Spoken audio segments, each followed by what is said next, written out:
오늘 읽을 말씀은요. 데살로니가후서 3장 1절부터 3절입니다. 데살로니가후서 신약 성경 데살로니가후서 3장 1절부터 3절까지 말씀입니다.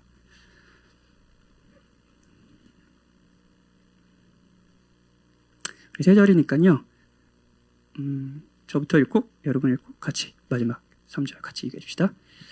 끝으로 형제들아 너희는 우리를 위하여 기도하기를 주의 말씀이 너희 가운데서와 같이 퍼져나가 영광스럽게 되고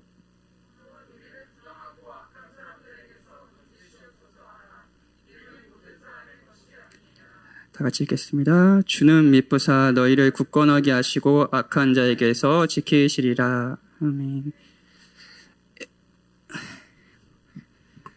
한 주 어떻게 보내셨어요? 비가 많이 왔는데 좀 힘들진 않으셨어요, 다들?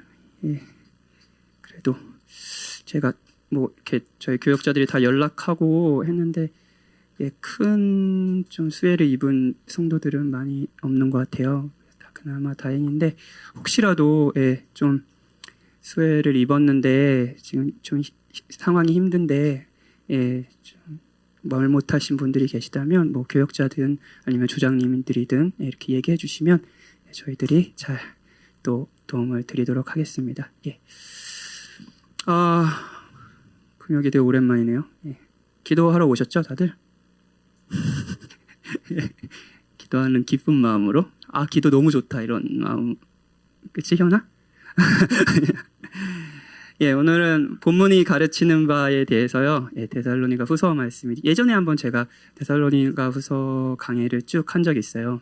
예, 그때 좀 이 데살로니가 후서 강의를 하면서 제 개인적으로는 한 성경을 쭉 강의하는 첫 번째 성경이 데살로니가 후서였거든요. 근데 그때 개인적으로 큰 유익을 얻었는데 그때 생각이 나고 해서 오늘 그것도 오늘 또 같이 좀 기도해야 되는 시점인 것 같아서 이 본문을 준비했고요. 여러분과 함께 이 본문을 토대로 기도하고 싶습니다.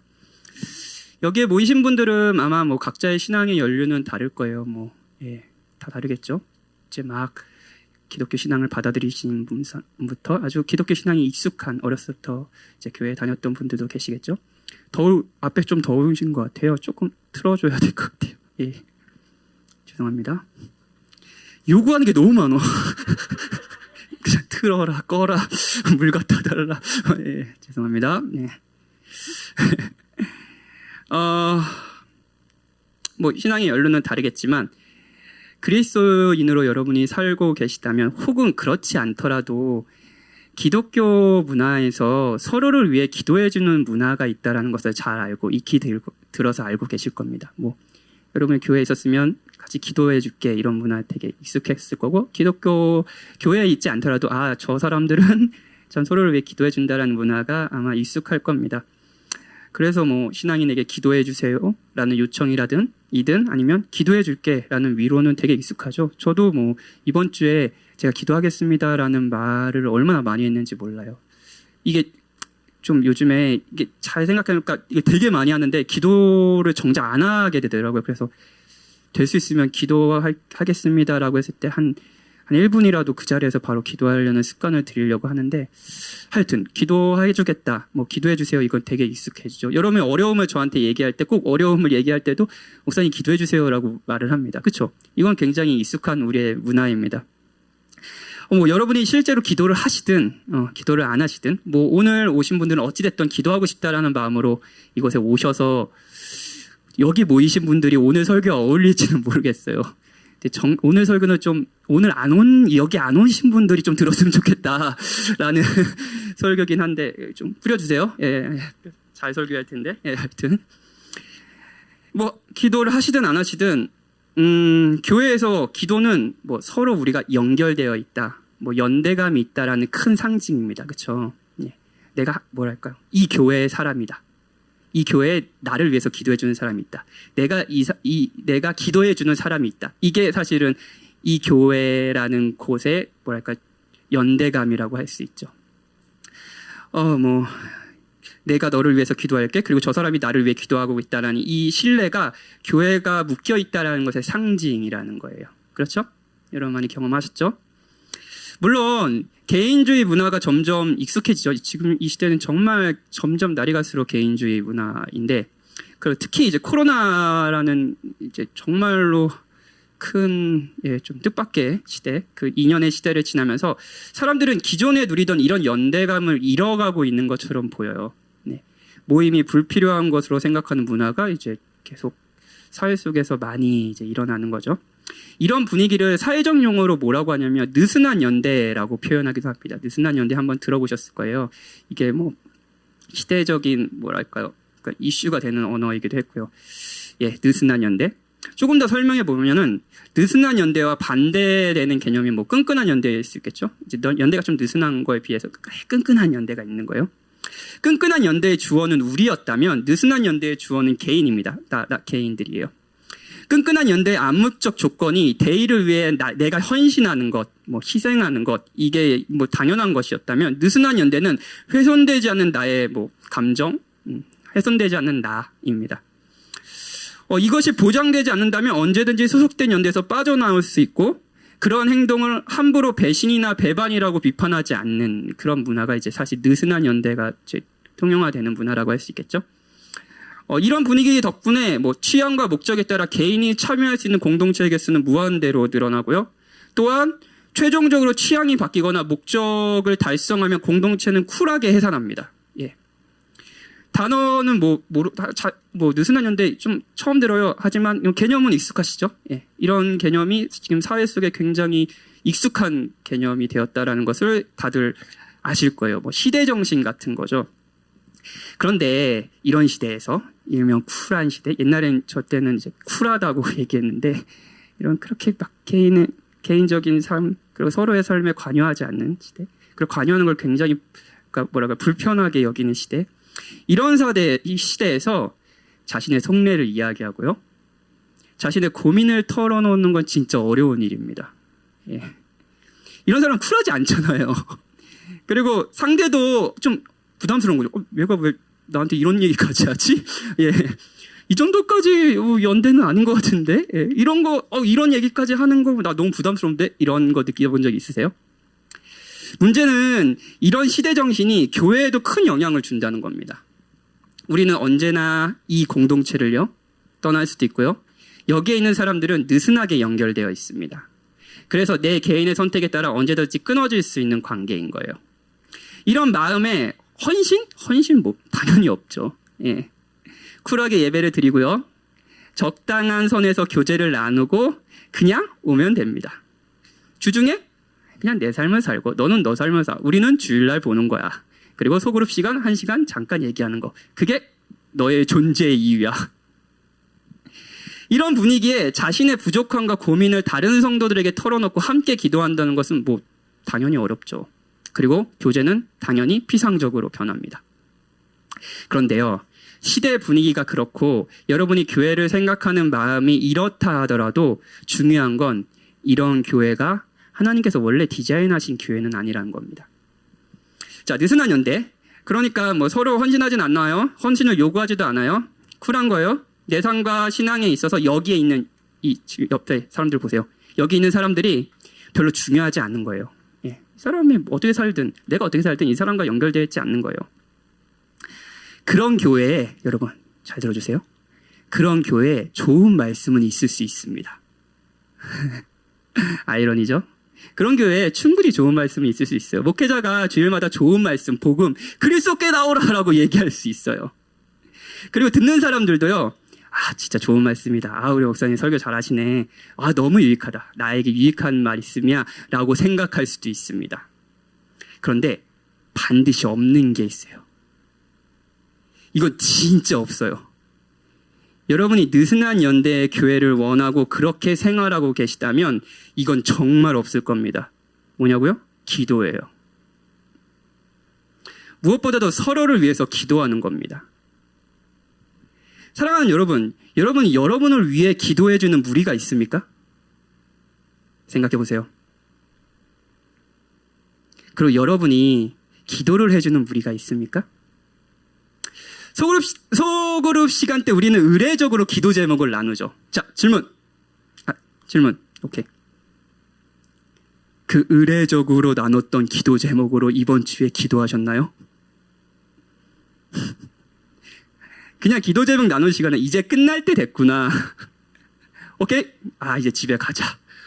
오늘 교회 너무 오래 있었어. 이제 끝. 여러분 왜 기도해주는 무리가 있습니까? 그리고 여러분이 기도해주는 어떤 이가 있습니까? 이곳에요? 저는 오늘 본문을 통해 하나님께서 여러분에게 이런 선물을 주셨으면 좋겠습니다. 나를 위해 기도해주고요. 내가 기도해주는 누군가. 교회예요, 교회. 본문을 통해 데살로니가 후서의 배경을 살피고요. 왜 오늘은 바울이 데살로니가 교회인들한테 바울이 기도를 부탁하는 내용이거든요. 왜 바울이 기도를 부탁하는지에 대해서 듣고요. 마지막으로 이렇게 함께 기도할 수 있는 이유에 대해서 들어볼게요. 먼저 배경을 살피겠습니다. 데살로니가라는 도시는요, 굉장히 로마 시대의 번영을 누리던 도시였습니다. 로마 전에 마게도냐라는 큰 나라가 있었어요. 근데 이 마게도냐의 수도였어요. 그러니까 굉장히 큰 도시죠. 특히 이제 로마가 이제 두 세력이 황제의 자리를 놓고 쟁탈하는 시기가 있었거든요. 그때 데살로니가라는 큰 도시니까 어찌됐든 큰 도시가 한 세력을 지지해야 될 거 아니에요. 근데 그 세력을 지지했습니다. 그리고 그 사람이 황제가 됐어요. 그가 옥타비아누스인데 굉장히 유명한 황제죠. 이 옥타비아누스가 황제가 된 거예요. 이 사람이 황제가 됐으니 당연히 자신을 지지하던 도시에 상당한 특권을 줬을 거 아니에요. 데살로니가는 이 도시는 그래서 옥타비아누스가 황제가 된 이후에 엄청난 특권을 누렸습니다. 그 이후로 이제 큰 번영을 누린 거예요. 번영과 함께 이 도시가 번영한 이유가 뭐예요? 황제 때문이잖아요. 그렇죠? 그러니까 당연히 로마에 대한 절대적인 충성을 보이는 도시였어요. 그래서 이 도시의 가장 핵심적인 종교는 뭐였냐면 황제 숭배였습니다. 그렇죠? 황제 숭배였어요. 어떤 것인지 보이죠? 이 나라가 굉장히 큰 번영을 이뤘는데 그 번영이 황제 때문인 거예요. 그러니까 당연히 황제에 대한 숭배가 이렇게 너무 만연한 도시가 된 거예요. 그러면서 더욱 번영을 누리고요. 실제로 황제가 자신들의 번영과 평화를 보호해준다고 당연히 생각했습니다. 데살로니가 교인들은요. 데살로니가 도시의 사람들은요. 그러면서 섬기는 거예요. 이게 이제 데살로니가입니다. 그래서 이 도시에서 그리스도인으로 산다는 것은 정말 고통스러운 일이었습니다. 이 황제가 아닌 하나님을 자신의 신으로 여긴다는 거니까요. 이 도시가 번영을 누릴수록 아이러니하게도 그리스도인으로 사는 건 더 힘든 거예요. 그건 이 시대도 마찬가지 아닌가요? 이 서울이라는 도시가 번영을 누릴수록 사실은 그리스도인으로 살아가는 건 더 큰 위험이 있습니다. 데살로니가 교인들도 마찬가지였어요. 실제로 바울은 이 도시에서 복음을 전하다가 핍박을 받아서 채 3주도 다른 도시 같은 경우 2년 있는 도시도 있고, 오래 있는 도시도 있는데, 이 도시에서는 에베소 같은 경우는 2년 동안 바울이 복음을 전하거든요. 근데 이 도시는 핍박이 너무 심해가지고 3주도 채 있지 않고 베레아라는 도시로 도망갔어요. 그러니까 굉장히 핍박이 심했던 교회라는 것을 알 수 있죠. 번영했지만, 그래서 더 신자로 살아가기 힘든 이 도시에, 그런데 그리스도인이 생겼습니다. 그 3주 복음을 전했을 때요. 바울은 근데 이제 3주 전했는데 교인이 생긴 거예요. 근데 바울이 도망갈 수밖에 없었잖아요. 도망가니까 항상 이 교회에 대한 무거운 마음이 있었어요. 저 데살로니가 교회, 내가 그때 3주 동안 복음을 전했는데, 그래도 그때 사람들이 회심하고 했는데 그 사람들 어떻게 됐을까 이런 걱정이 있었어요. 그래서 제자들을 보내기도 하고 그랬는데 데살로니가 교회가 고통 속에서도 인내하면서 신앙을 지키고 있다는 소식을 들은 거예요. 그래서 바울이 너무 기쁜 나머지 편지를 씁니다. 그게 데살로니가 전서와 후서예요. 데살로니가 교회가 인내를 지킨 것을 감사하고 기뻐하고 동시에 그 교회에 있는 어려움을 위로하고 소망을 주는 서신이 데살로니가 전서와 후서예요. 특히 후서에는 이 교회에 있었던 두 가지 큰 위협을 다룹니다. 첫 번째 위협은 세상의 핍박이에요. 아까 말했듯이요. 그리스도인으로 살아가는 게 너무 힘든 거예요. 세상이 그러니까 그냥 로마 황제 숭배가 당연한 사회에서 그리스도인으로 살아간다고 했을 때 이 사람들은 아마 직업도 잃고 가족들도 잃고 생활 터전을 다 잃었을 겁니다. 그러니까 그런 핍박이 있는 거예요. 그리고 죽임을 당한 사람들도 있었고요. 실제로 데살로니가 전서에서는 이런 공포가 있었어요. 막 그렇게 예수님을 믿었는데 중간에 막 죽는 사람이 생기는 거예요. 그러니까 사람들이 혼란에 빠진 거예요. 예수님 아직 안 오셨는데 이 죽은 사람은 어떻게 되는 거지? 이런 혼란에 빠진 거예요. 근데 이제 바울이 그 사람들은 이제 그리스도의 재림과 함께 다시 살아날 거고 그리고 영원히 하나님의 안식을 얻을 거다. 뭐 잔다라고 표현하면서 그렇게 하는 거예요. 이 정도로 핍박이 심했다는 거 알고 있죠. 근데 이런 핍박이 있는 거예요. 근데 바울은 이 핍박에 대해 하나님의 심판을 이야기해요. 지금 환난을 받는 너에게는 하나님께서 안식으로 갚으시고 환난을 주는 자들에게는 환난으로 갚으실 것이다. 굉장히 유명한 말씀이죠. 이런 말씀으로 위로를 해줍니다. 두 번째는요. 외부에만 적이 있었던 게 아니라 내부에도 적이 있었습니다. 내부의 적은 누구였냐면요. 그리스도의 재림이 이미 왔다라고 말하는 거짓 가르침들이었습니다. 그리스도의 재림이 막 몰래 온 거예요. 그래가지고 근데 생각해보세요. 그리스도의 재림만 기다리고 있잖아요. 핍박이 너무 많으니까 그리스도가 오셔서 나에게 안식 주실 것이라는 거 위로만 기다리고 있는데 이미 왔다는 거예요. 그럼 난 뭐야? 이런 혼란에 빠져버렸던 거죠. 이런 혼란에 빠져버린 이제 사람들에 대해서 바울은 앞으로 이루어질 그리스도의 재림에 대해서 다시 설명해 줍니다. 그리고 데살로니가 교인들이 당하고 있는 핍박과 거짓 가르침에 대해 하나님이 하실 일을 다시 이야기해 줌으로써 불안을 달래주려는 목적으로 쓴 서신이 뭐라고요? 데살로니가 후서라는 거예요. 자, 이게 이 편지의 목적이고 이 오늘 기도를 요청하기 전에 바울이 했던 얘기입니다. 그리고 오늘 본문이 있어요. 바울은 데살로니가 교인들에게 기도 부탁을 합니다. 기도해줘. 나를 위해서 기도해줘. 우리에게 익숙한 거 기도해줘라고 얘기해요. 바울은 왜 기도 부탁을 할까요? 그 전에 바울이 이런 내용을 전했다고 했잖아요. 너희가 핍박을 받지만 하나님께서 여전히 너희를 지키고 있다. 그리고 그분께서 너희에게 지금은 혼란을 당하지만 혼란스럽고 고난을 당하지만 너에게 안식을 주실 것이다. 이런 위로를 했죠. 그리스도의 재림이 이미 왔다고 거짓으로 가르치는 교사들이 있다고 그래서 불안하고는 아니다. 그리스도가 재림하실 때 일어날 일들을 이야기하지 않았느냐. 그러니 두려워하지 말아라. 이렇게 막 안심을 시킨 거예요. 바울은 두려워하는 데살로니가 교인들에게 정성을 다해서 지금도 하나님께서 주권적으로 우리를 돌보고 계시다. 주권적으로 우리를 돌보고 계시다. 약속을 이루실 것이다. 라는 것을 이 신학을 전한 겁니다. 그렇죠? 하나님은 이 세상에 존재하는 모든 존재와 구분하여 홀로 완전히 주권적이신 분이신데 그분의 뜻이 좌절되는 것은 없고 그분은 원하시는 대로 원하시는 시간에 원하시는 방법대로 자신의 선함을 이루실 것이다. 그러니 그분께 소망을 두자. 그분이 약속하셨다. 그 약속은 반드시 이루어질 것이다. 라는 게 위로의 핵심이에요. 그렇죠? 그리고 이것이 바울이 오늘 본문에서 기도를 부탁하는 이유입니다. 무슨 말이냐면요. 바울의 기도 부탁을 하는 내용도 살펴보면 지금까지 데살로니가 교인들을 위로했던 것과 동일해요. 볼까요? 첫 번째, 1절 주의 말씀이 너희 가운데서와 같이 퍼져나가 영광스럽게 되고 퍼져나가는 것은 라고 번역한다는 사실은 달리다라는 의미가 있어요. 그러니까 복음을 의인화해서 마치 달리기 하는 사람처럼 역동적으로 복음이 막 퍼져나가길 원하는 거예요. 그래서 영광스럽게 되는 것. 즉 이 복음을 사람들이 받아들이고 환영하게 해달라고 기도하는 거예요. 데살로니가 교인들처럼요. 바울이 이 복음으로 데살로니가 교인들을 위로하고 다시 인내할 힘을 주게 하기 위해서 편지를 썼잖아요. 그렇죠? 그 전한 내용을 위해 기도해달라고 하는 거예요. 너희들에게처럼 나에게도 그리고 다른 이에게도 복음을 전해달라고 하나님께 기도해달라고 부탁하는 거죠. 두 번째 요청은 2절입니다. 우리를 부당하고 악한 사람들에게서 건져달라. 이렇게 악한 일로부터 핍박을 받는 거니까 그들로부터 건져달라고 이제 기도하는 거예요. 자, 이것도 핍박당하는 데살로니가 교인들에게 전한 위로였죠? 그렇죠? 너희 하나님께서 너희를 핍박하는 자들에게 핍박으로 갚으시고 핍박당하는 너희들에게 안식으로 갚으실 것이다 그랬잖아요. 그 위로와 똑같죠? 그리고 그 위로가 자신에게 있게 해달라고 기도해달라고 그러는 거예요. 바울이요. 바울은 데살로니가 교인들에게 전한 이 위로를 정말 위로라고 생각했습니다. 그리고 이것이 데살로니의 교인들뿐 아니라 자기에게 필요하다는 것을 알았어요. 그러니까 기도 부탁을 하는 거예요. 바울은 정말로 데살로니가 교인들을 위로했던 그것이 사실이라는 걸 믿고 있는 거죠. 그러니 기도 부탁을 하는 겁니다.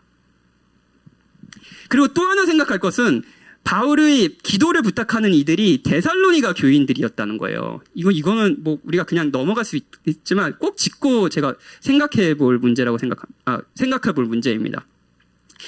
데살로니가 교인들이 사도인 바울에게, 데살로니가 교인들이 있어요.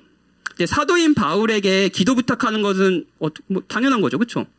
왜냐하면 바울을 통해서 그들이 복음을 들었고요. 바울을 통해서 그들이 회심했으니까요. 그러니까 데살로니가 교인들이 바울님 저 좀 기도 좀 해주세요. 제가 고통당하고 있는데 저 좀 하나님의 약속을 믿고 인내할 수 있게 기도해 주세요. 이거는 뭐 자연스러운 거잖아요. 그렇죠?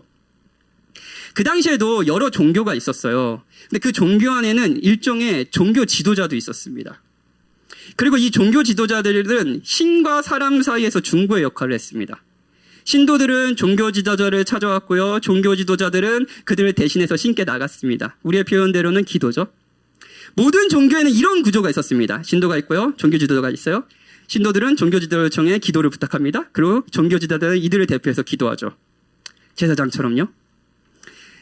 신도는 종교 지도자에게 기도 부탁을 합니다. 하지만 여러분, 종교 지도자가 신도에게 기도를 부탁하는 종교는 없습니다.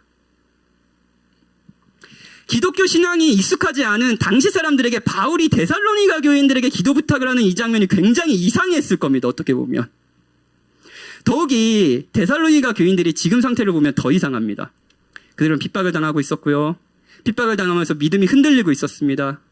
그들은 거짓 가르침에 현혹되어서 그리스도의 재림이 이미 왔고 나는 그 재림에서 제외됐다는 공포감에 시달리고 있었습니다. 믿음이 확고하고 누가 보더라도 경건한 장로님, 목사님, 전도사님 아니에요.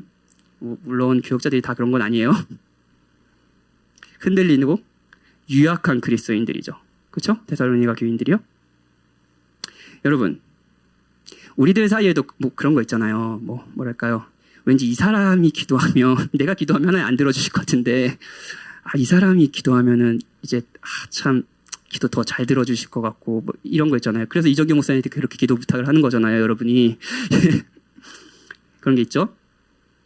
데살로니가 교인들은 그런 사람이 아니었다고요. 그리고 바울은 바로 이들에게 기도 부탁을 하는 겁니다. 바울은 정말 믿었던 거예요. 복음이 선포되고 악인으로부터 보호받는 것이 어떤 훌륭한 신자의 하나님을 향한 설득이 아니라 은혜로운 하나님, 자격 없는 자들을 구원하시고 그들의 기도를 그리스도 안에서 받으시고 응답해 주시는 그 하나님이 복음이 선포되고 자신을 악인들로부터 지키시는 분임을 전할 뿐 아니라 바울은 정말로 믿었던 겁니다. 그러니까 데살로니가 교인들에게 기도 부탁을 하는 거예요. 바울은 정말 이 신앙을 믿었습니다. 기도할 때 바울은 위대한 사도가 아니었습니다. 데살로니가 교인들과 같이 은혜를 기다리는 아이인 거죠. 바울은 자신이 누군가의 기도가 필요한 존재라는 것을 알았습니다. 이 위대한 사도도 교회가 필요한 거예요. 그래서 기도 부탁을 하는 거죠. 기도하지 않는 사람의 마음을 살피면 이건 더 확실해집니다. 자, 팀켈러 목사님은 자신의 책 기도에서 기도하지 않는 사람의 마음을 이렇게 표현합니다. 기도하지 않는 건 단순히 종교적인 계율을 어기는 정도가 아니라, 여러분 그렇게 생각했죠? 기도하지 않으면 그냥 내가 해야 될 걸 안 하는 거 정도 생각하지 않으셨어요? 그게 아니라 하나님을 하나님으로 대하지 않는 행위다 라고 얘기해요. 하나님을 하나님으로 대하지 않는 행위다. 자, 많은 분들이, 여기 계신 분들은 하나님이 주권적인 분이시다, 하나님은 당신의 뜻을 이루신다 사실을 인정하실 겁니다. 인정 안 하시는 분? 없죠? 자, 모든 일이 하나님 뜻대로 이루어지나요? 제가 말하면 여러분들 맞습니다 라고 얘기할 거예요. 그런데 질문할게요. 여러분 정말 그렇게 생각하십니까? 정말 그렇게 생각한다면 기도는 당연한 거 아닌가요? 예를 들어 설명할게요. 어떤 사람이 자신의 안위가 회사에서 자신의 커리어를 잘 쌓는 것에 달려있다고 믿는 거예요. 이거 뭐 우상숭배인데 하여튼 그럴 수 있죠. 근데 안위가 내 이 회사에서 빨리 커리어를 쌓아서 잘 위치를 잡는 게 내 미래가 안전하다고 생각하는 거예요. 그럴 수 있죠. 익숙하죠? 그런데 이런 믿음이 있는 사람이 회사를 출근 안 하는 거예요. 여러분, 말이 됩니까, 여러분? 이게 가능한가요? 아니죠. 그럴 수 없어요. 마찬가지입니다. 하나님이 주권적이신가요? 여러분의 안위가 하나님께 달려있나요? 하나님은 자신의 뜻을 이루시나요? 자, 어떤 방법과 시기와 때는 알지 못하지만 하나님이 우리에게 하신 약속은 반드시 이루어지나요? 그렇다면 그분을 찾고 의지하고 여러분의 어려움을 고하는 것은, 가장 어려운 순간에 다른 것이 아니라 하나님을 찾는 것은 당연한 거 아닌가요? 기도는 단순히 종교적인 규율을 어기는 정도가 아닙니다. 하나님을 하나님으로 대하지 않는 행위예요. 주권적이라는 말은 하지만 그 하나님을 주권적인 하나님으로 대하지 않는 모순입니다. 여러분, 두 가지뿐이에요. 하나님은 없고, 하나님은 사람들이 두려움 때문에 만든 일종의 자기 최면이고, 이 세상은 신의 주권 이런 거 말고 다 우연의 연속이다. 그래서 믿을 수 있는 건 아무것도 없다라고 생각하며 살아가는 거예요. 이게 첫 번째예요. 두 번째는 하나님은 주권적이고 모든 일어나는 일은 그분의 뜻 가운데 일어난다. 그분은 은혜로운 분이시고 선하신 분이신다. 내 인생이 그분의 손에 달려있다. 사람이 마음으로 자기의 길을 계획할지라도 내 인생의 길을 이루시고 나를 이끄시는 분은 하나님이시다. 그리고 놀랍게도 그분은 은혜로운 분이시며 자격 없는 자를 끊임없는 호의와 사랑으로 대하시는 분이시며 선하신 분이시다. 그분은 자기 백성들이 자신을 찾아오는 것을 기뻐하신다 라고 생각하며 기도하는 거예요. 두 가지뿐입니다, 여러분. 하나님 없다. 하나님 그런 분이시니 그분을 찾자. 두 가지. 여러분이 그 둘 사이의 중간에 어디에 있다면 사실 중간은 없습니다. 여러분은 큰 오류에 빠진 겁니다. 기도하지 않는 건 단순히 종교적인 규율을 어기는 정도가 아니라 하나님을 하나님으로 대하지 않는 행위이기 때문이에요. 여러분, 죄의 본질이 뭔지 아세요? 하나님을 하나님으로 대하지 않는 겁니다. 그런 의미에서 기도하지 않는 우리의 삶 자체가 죄인 거죠. 사랑하는 여러분, 여러분은 기도를 하셔야 합니다. 그리고 여러분은 여러분을 위해 기도해 줄 누군가가, 그리고 여러분이 기도를 해줄 누군가가 정말로 필요합니다. 교회가 필요합니다. 바울에게도 필요했어요. 하다못해 우리에게는요. 그리고 우리의 그리스도께서는 바울에게 자신을 위해 기도해주는 데살로니가 교회를 주시기 위해 데살로니가 교회에게 자신에게 복음을 전해줄 뿐만 아니라 기도해주는 바울을 주시기 위해 여러분에게 저를, 그리고 저에게 여러분을 주시기 위해 기도하는 서로를 위해 주시기 위해 이 땅에 오셨습니다. 무엇보다도 그리스도는 하나님의 주권을 믿었습니다. 그래서 그리스도의 생애는 한편으로 기도하는 생애였습니다. 누가복음에 보면 특히 예수님이 얼마나 빈번하게 기도를 하셨나라는 것이 자세히 나오는데, 그리스도가 한적한 곳에 떨어져서 밤새 기도하셨다는 기록이 계속 나옵니다. 그리스도에게 기도는 단순히 종교적인 규율 정도가 아니었습니다. 하나님을 정말 하나님으로 대하는 거였죠. 중요한 사역 앞에 제자들을 부르거나 이런 중요한 사역 앞에, 그리고 바리새인과 서기관들의 공격 앞에서도 그리스도는 언제나 기도의 자리를 반복해서 찾으셨습니다. 무엇보다도 십자가에서의 죽음이라는 우리로서는 선물이지만 그리스도에게는 피하고 싶은 잔 앞에서도 그리스도는 기도하셨습니다. 그리스도는 우리처럼 하나님이 주권적이신 분이시라는 걸 믿기는 하지만 그 하나님을 주권적으로 대하지 않는 모순에 빠지지 않으셨습니다. 생각해 볼게요. 정말로 그리스도는 하나님의 주권을 아셨죠. 그걸 믿으셨죠. 그런데 그것 때문에 고통스러웠습니다. 하나님의 주권을 믿기에요. 왜 그랬죠? 그 주권이 곧 자신의 죽음을 의미하니까요. 그것이 하나님의 뜻이니까요. 그런데 그때에도 그리스도는 기도하셨습니다. 그리스도는 정말 하나님의 주권을 흠없이 믿은 하나님을 하나님으로서 대한 유일한 인간이었습니다. 그런 분에게 심판은 어울리지 않죠. 심판은 우리에게나 어울리죠. 저와 여러분 같은 사람들에게나요? 하나님을 하나님으로 대하지 않는 저희 그런 모순에 빠져 있는, 하나님의 주권은 이야기하지만 전혀 주권적이라고 생각하지 않는 우리와 같은 사람들에게는 어울리지 않습니까? 심판은요? 하나님을 하나님으로 대하지 않는 우리에게나요? 이것이 죄의 본질이니까요. 그런데 의로우신 그리스도가 심판을 당하셨어요. 바로 우리를 죄 없다 하시기 위해, 그리고 의롭다 하시기 위해서죠. 그런데 여러분, 이런 그리스도가 기도 부탁을 하는 장면이 있습니다. 기도 부탁을 하세요. 십자가를 지시기 전에 세 제자에게 이렇게 기도 부탁을 하셨죠. 내 마음이 매우 고민하게 죽게 되었으니 너희는 여기에 머물러 나와 함께 깨어 있으라, 이라고 아끼는 세 제자한테 기도 부탁을 하시잖아요. 함께 깨어 있으라는 말은 내가 기도할 테니 너희도 함께 기도하자는 은유적인 표현입니다. 특히 나를 위해서, 내가 너무 힘드니까 나 진짜 죽을 것 같아, 그러니까 나를 위해 좀 기도해줘라는 그리스도의 완곡한 표현의 부탁이었습니다. 간곡한 부탁이었습니다. 그리고 제자들은 그리스도의 이 부탁에 부응했나요? 아니요, 다 잤죠. 제자들은 잤습니다. 그리스도 곁에는 그리스도를 위해 기도하는 사람들이 없었어요.